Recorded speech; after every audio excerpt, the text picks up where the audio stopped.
শরীফ ওসমান হাদিকে গুলি করে হত্যার ঘটনায় প্রধান আসামি ফয়সালের ঘনিষ্ঠ সহযোগী কবিরের ৫ দিনের রিমান্ড মঞ্জুর করেছেন আদালত।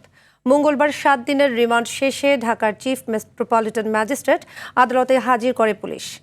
মামলার তদন্তকারী কর্মকর্তা ফের ৭ দিনের রিমান্ড আবেদন করেন। শুনানি শেষে ঢাকার অতিরিক্ত মেট্রোপলিটন ম্যাজিস্ট্রেট শেফাতুল্লাহর আদালত ৫ দিনের রিমান্ড মঞ্জুর করেন। এদিকে ওসমান হাদির হত্যাকারীদের দ্রুত গ্রেপ্তার করে আগামী ৩০ দিনের মধ্যে বিচার নিশ্চিত করার দাবি জানিয়েছে ইনকিলাব মঞ্চ। বিকেলে রাজধানীর শাহবাগে সংগঠনটির শহীদি শপথ অনুষ্ঠানে এ দাবি জানানো হয়।